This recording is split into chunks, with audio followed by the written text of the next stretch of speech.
The Shadows of Blackthorn Manor. It was a moonless night when Rachel arrived at Blackthorn Manor. The sprawling estate sat on the edge of a dense forest, its silhouette ominous against the starlit sky.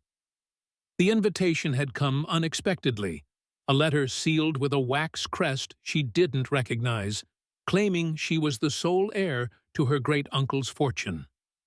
Rachel didn't even know she had a great-uncle. The air was cold as she stepped out of her car, her breath forming little clouds. The manor's windows gleamed faintly, reflecting the dim light of an ancient lantern hanging by the entrance. Rachel hesitated, but reminded herself of the debts piling up back home. This inheritance could be her way out. The heavy oak door creaked open with surprising ease, revealing an interior that seemed frozen in time. Chandeliers hung from the high ceiling, their crystals casting ghostly patterns on the walls. Dust blanketed the antique furniture, and the air smelled faintly of mildew and something metallic. A grand staircase wound upward, its railings intricately carved with scenes of hunting parties and mysterious creatures. "Hello," Rachel's voice echoed. No answer. She glanced at the letter again. It mentioned a caretaker, but the place seemed deserted. She ventured further in, her footsteps muffled by the threadbare rug beneath her boots. The sitting room to her left caught her eye. A fire roared in the hearth, though no one was there to tend it. A strange warmth seeped into her as she approached. On the mantel, she noticed a row of photographs in ornate silver frames. One, in particular, made her pause. It was an old black-and-white portrait of a man who looked strikingly like her. The resemblance was uncanny. Same sharp nose, same almond-shaped eyes. She shivered. A sudden noise broke the silence. A faint tapping, like fingernails on glass. Rachel turned abruptly. Across the room, the window pane quivered as if touched by invisible hands. She walked cautiously toward it, peering into the darkness outside. The forest loomed close, its trees swaying lightly in a wind she couldn't hear. Just as she was about to dismiss the sound, something moved in the reflection. It wasn't her. Rachel spun around, but the room was empty. Her heart raced as she backed away from the window, clutching the strap of her bag like a lifeline. "It's just an old house," she muttered, forcing herself to breathe. "Old houses make noises." She decided to find her room and settle in for the night. The letter mentioned the master bedroom on the second floor. The stairs creaked beneath her weight, each step a mournful groan.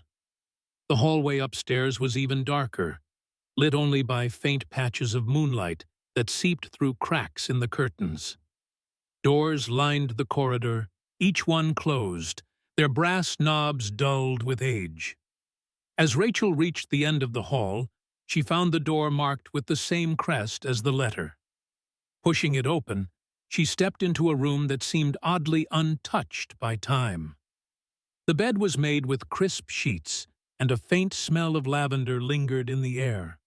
A large mirror stood in the corner, its ornate frame glinting faintly in the dim light. Rachel avoided her reflection as she unpacked her belongings, the unsettling feeling from earlier still clinging to her. She lay down, but sleep didn't come easily. Every creak and groan of the house set her nerves on edge. Just as she began to drift off, she heard it again. The tapping. This time it was louder, more insistent. She bolted upright, her eyes darting to the mirror. In its surface, she saw her bed reflected, and a figure standing at the foot of it. Her scream caught in her throat as she whipped around. Nothing. The room was empty. But when she looked back at the mirror, the figure was still there. It was a woman, her face pale and hollow, her eyes dark voids. She wore a dress that seemed to billow like smoke, and her lips moved soundlessly, as if speaking. Rachel scrambled out of bed, her heart hammering. "Who are you? What do you want?" she demanded, her voice shaking. The woman in the mirror raised a hand, pointing toward the door. Rachel hesitated, then grabbed her phone and turned on its flashlight. The beam illuminated the room, but the figure was gone.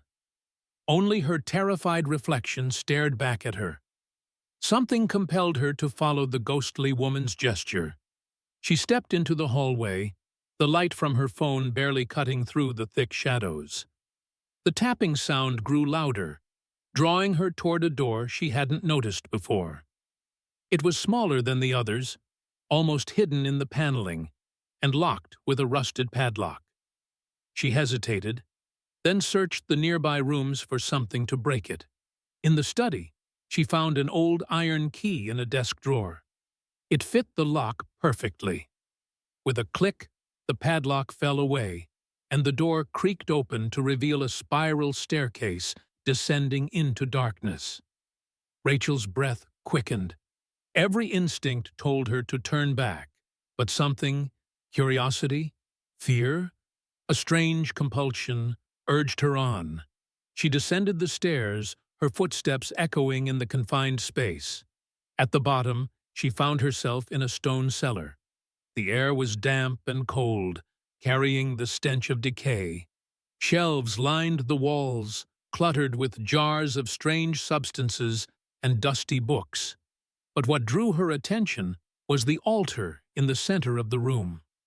It was made of black marble, its surface engraved with symbols she didn't recognize. On it lay a book, its cover bound in what looked like aged leather. The title was embossed in faded gold, The Chronicles of the Blackthorn Bloodline. Rachel's hands trembled as she opened it. The pages detailed rituals and incantations, all tied to her family. One entry, in particular, caught her eye. To secure the legacy of the bloodline, the heir must face the shadow and survive. A sudden chill swept through the room. The candles flickered and went out, plunging her into darkness. Rachel fumbled for her phone, but before she could turn on the flashlight, a voice whispered in her ear. "Leave." She spun around, but no one was there. The air grew heavier, pressing down on her chest. Shadows began to gather in the corners of the room, coalescing into shapes. One by one they formed figures with glowing red eyes, their faces featureless but menacing.